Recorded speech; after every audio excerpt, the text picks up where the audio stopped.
Em 30 minutos, uma fortaleza pode transformar-se em ruínas.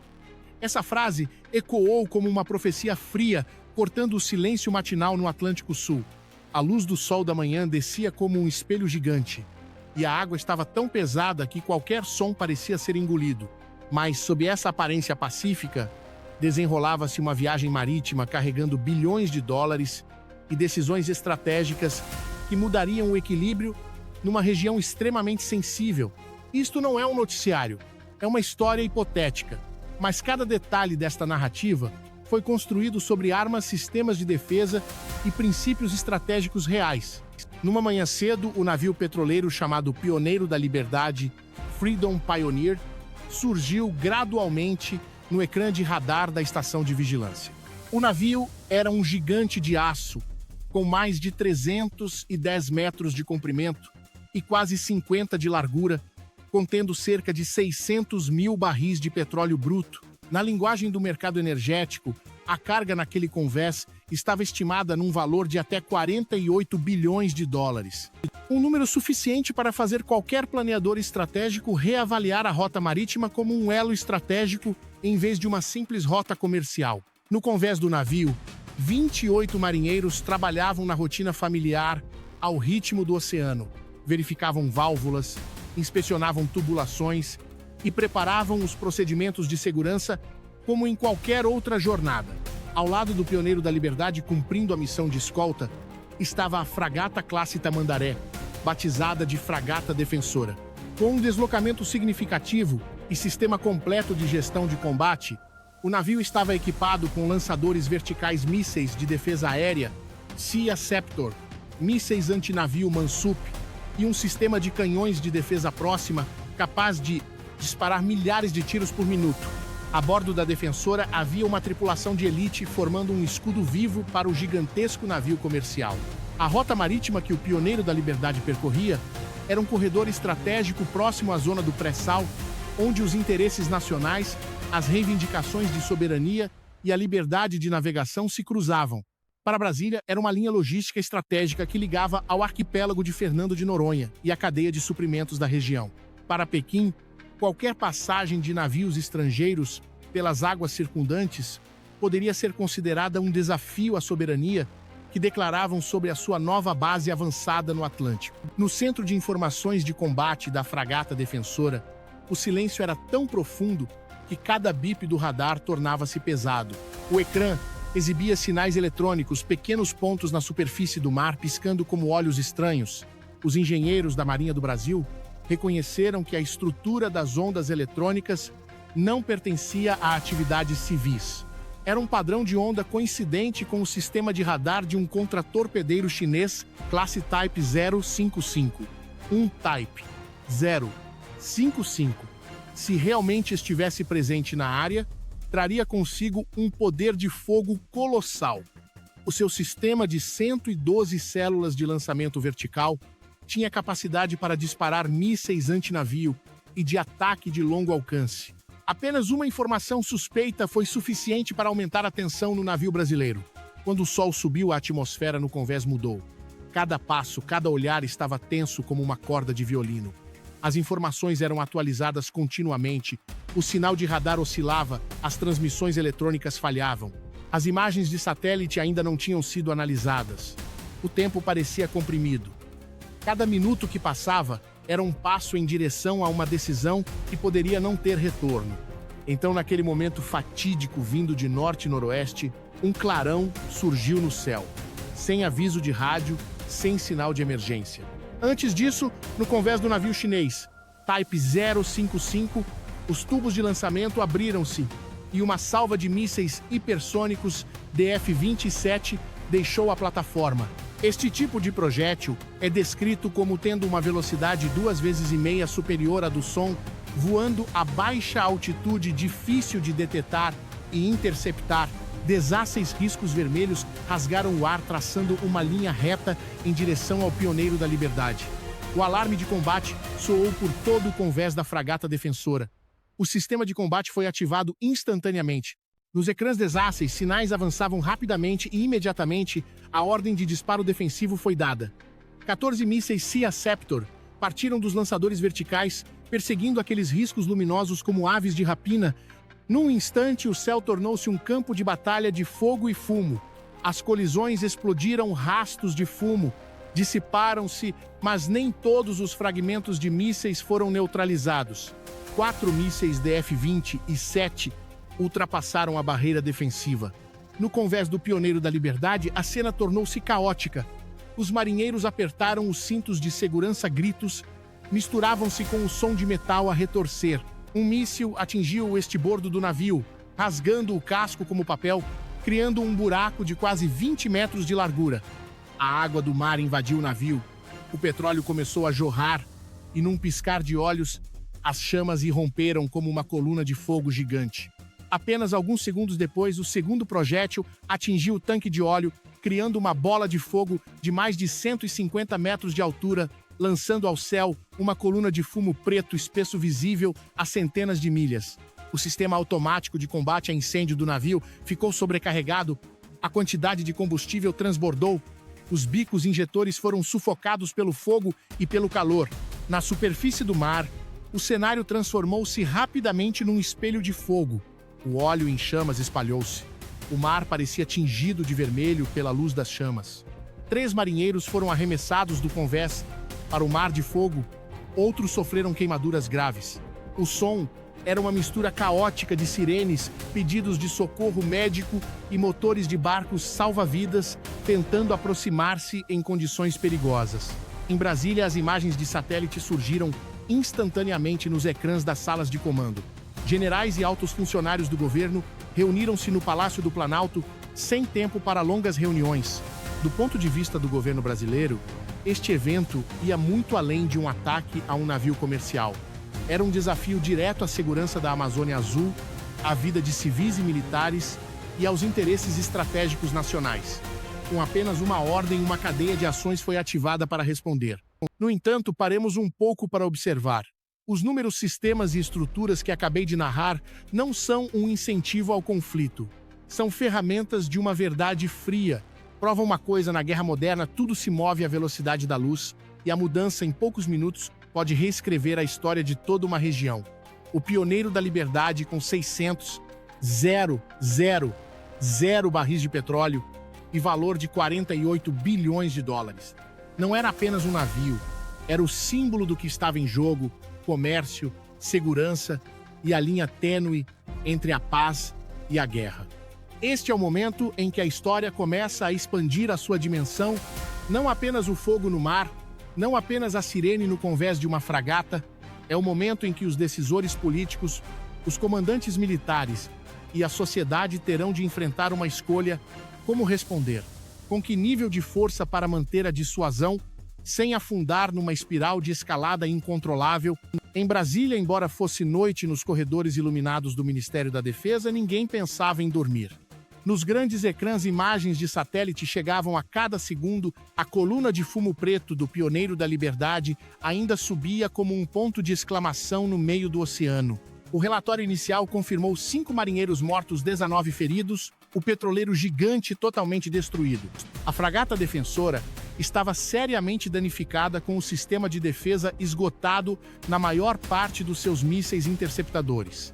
O presidente da República convocou uma reunião de emergência com o Conselho de Defesa Nacional.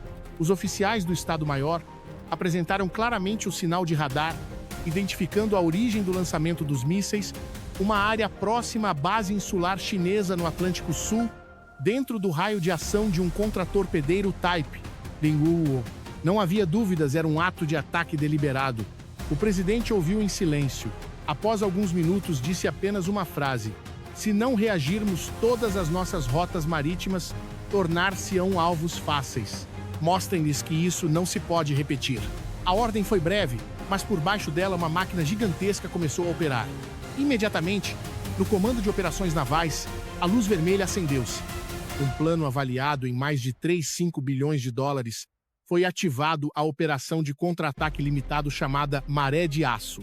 O objetivo: neutralizar a base de radar, o depósito de combustível e a infraestrutura militar na ilha ocupada pelos chineses, identificada como o Centro de Comando do Type 055 Da base aérea de Natal e do arquipélago de Fernando de Noronha, 2 jatos de guerra eletrônica Embraer E-90 e 9M adaptados descolaram primeiro. Eram aves de ferro valiosas, equipadas com sistemas avançados de interferência capazes de cegar radares num raio superior a 650 km. A sua missão era abrir o caminho, iluminando a noite com ondas eletrônicas, transformando o sistema de defesa inimigo num cego por alguns minutos decisivos. Logo de seguida, 4 caças de última geração F-39 Gripen e deixaram os hangares. Com as suas asas em delta e carregados com armamento pesado, cada um transportava bombas guiadas a laser e mísseis de cruzeiro. Ao descolar, os Gripens mantiveram a altitude quase invisíveis aos radares graças à sua avançada tecnologia de guerra eletrônica. No mar, a fragata defensora, embora danificada, manteve a posição de combate. Os engenheiros e técnicos corriam contra o tempo para recarregar o que restava dos sistemas. 12 metro-mísseis de cruzeiro, táticos MTC-300, AVTM-300 Matador, foram programados com alcance de centenas de quilômetros ogivas de alta potência. O alvo era a pista de aterragem, o depósito de combustível e a estação de radar principal da base adversária.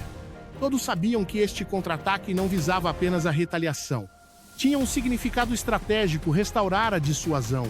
Enviar a mensagem de que qualquer ação que ameace a soberania brasileira será respondida imediatamente. Quando os números do plano foram confirmados, as ordens encriptadas foram transmitidas por canais seguros. A transmissão via satélite SGDC vibrou o sinal, partiu de Brasília, passou por estações de retransmissão, conectando navios, aviões e satélites de vigilância. Cada engrenagem da máquina de guerra começou a girar. Quando o dia clareou no Atlântico, o ar ainda estava calmo. Os 2 aviões de guerra eletrônica aproximaram-se da primeira camada de nuvens. Da cabine, o piloto olhou para baixo. A ilha da base chinesa diminuía sob os seus pés, como um pedaço de terra coberto de névoa. A cerca de 500 quilômetros do alvo, o sistema de interferência foi ativado na potência máxima. Feixes de ondas eletrônicas espalharam-se como neblina invisível, cobrindo toda a área. Nas estações de radar chinesas na ilha, os ecrãs começaram a piscar. Os sinais ficaram distorcidos. Os pontos verdes desapareceram subitamente. Nesse momento, vindos de sudeste, as silhuetas ágeis dos F-39 Gripen avançaram silenciosamente. O sistema de navegação inercial guiava-os para as coordenadas exatas. Os mísseis e bombas inteligentes separaram-se das asas dos caças, mergulhando como blocos de aço precisos. Em menos de 15 segundos, as primeiras bombas tocaram o solo. Uma série de explosões estrondosas, ondas de choque espalharam-se. O solo tremeu, os edifícios de betão fortificados foram rasgados. As estações de radar e o posto de comando transformaram-se em poeira. Num canto da ilha, o enorme depósito de combustível incendiou-se. Uma coluna de fogo subiu centenas de metros. Do mar, os 12 metro-mísseis AVTM-300 deixaram os lançadores da fragata defensora e de um submarino da classe Riachuelo nas proximidades. Voaram baixo, rente à superfície do mar, evitando os sistemas de radar, e subiram na fase final para mergulhar diretamente nos alvos. 4 atingiram a pista de aterragem, criando crateras enormes que impediam qualquer descolagem. O restante atacou os armazéns e as baterias de mísseis antiaéreos. Uma cadeia de explosões sucedeu-se, fumo e fogo cobriram a área. Do satélite, as imagens mostravam que a base insular no Atlântico estava a transformar-se numa nuvem de fogo gigante. Num curto espaço de tempo, a instalação militar, considerada uma fortaleza impenetrável, foi paralisada. Mas a guerra nunca é feita apenas de números. Nos bunkers subterrâneos, os soldados chineses tentavam contactar o comando, mas o sistema de comunicação fora cortado. As linhas telefônicas, as ondas de rádio, tudo estava afogado em interferência. Bombeiros corriam por entre o mar de chamas, puxando mangueiras sem saber se à frente havia combustível ou explosivos. Toda a ilha tremia sob as ondas de choque. No centro de comando brasileiro em Natal, o oficial que monitorizava os sinais via satélite relatou brevemente: radar totalmente cego, pista principal destruída, depósito de combustível explodiu. Missão cumprida. Não houve gritos de alegria, apenas um silêncio pesado. Todos entendiam que o preço de cumprir a missão nunca está apenas do outro lado da linha de frente. O mar estava a arder, centenas de pessoas de qualquer lado enfrentavam os seus próprios pesadelos. Num instante, duas grandes nações transformaram uma região marítima vibrante num campo de batalha cheio de fumo e fogo. A questão começou a surgir nos meios diplomáticos. Seria este o início de uma nova guerra ou apenas um golpe de dissuasão temporário? E enquanto os especialistas debatiam no mar, a fragata defensora mantinha a posição. O fumo preto dos destroços do Pioneiro da Liberdade ainda flutuava ao vento, espalhando o cheiro de óleo queimado por dezenas de quilômetros. Os sobreviventes foram resgatados com roupas chamuscadas e rostos negros de fumo, mas os seus olhos continuavam fixos no sul, onde a luz das explosões ainda piscava no horizonte. A narrativa segue a destruição detalhada da base insular, adaptada para o contexto da ilha no Atlântico e o retorno à diplomacia. Relatório de danos preliminar: 4 sistemas de radar principais destruídos. Vários caças J-15 e J-10 destruídos nos hangares. 3 corvetas afundadas no porto, baterias de mísseis HQ-9, eliminadas, mais de 187 soldados mortos. Os números foram transmitidos para Pequim em silêncio. Não havia mais vivas, nem declarações de vitória, apenas perguntas sem resposta. Ao mesmo tempo, em Brasília, os conselheiros de segurança apresentavam ao presidente o primeiro relatório. O presidente olhou para o ecrã, viu a imagem da ilha em chamas e depois a imagem do navio Pioneiro da Liberdade afundado. Ele não disse nada, o seu olhar ficou distante. Ambos os lados sofreram perdas terríveis, e quando o sol se pôs, o mar ainda ardia. Nas horas seguintes, o mundo acordaria. As capitais na América do Sul e na Europa ficariam com as luzes acesas a noite toda. Tóquio, Buenos Aires, Lisboa, Luanda e até os edifícios de vidro em Brasília, Pequim, Londres, Paris, Berlim, todos olhavam para um ponto.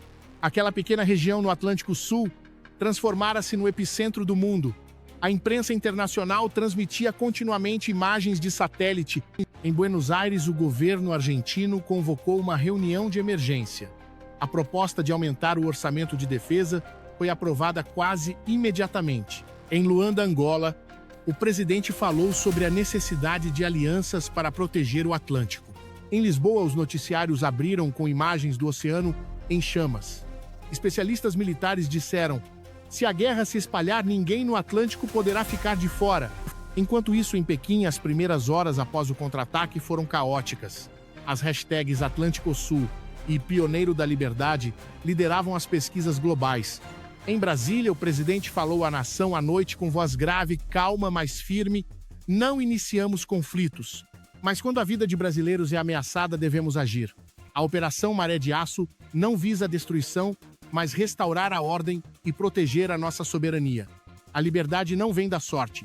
Ela existe graças à força e à vontade. Nos mercados de petróleo, o preço do barril disparou. A mancha de óleo ameaçava o ecossistema marinho do Atlântico. Na Europa, os governos organizaram reuniões de emergência. Especialistas militares internacionais começaram a analisar como uma base anunciada como uma fortaleza de aço colapsou em instantes. A resposta estava na tecnologia moderna e na estratégia de guerra cega. No Atlântico Sul, os navios de resgate chineses ainda se aproximavam da área em chamas.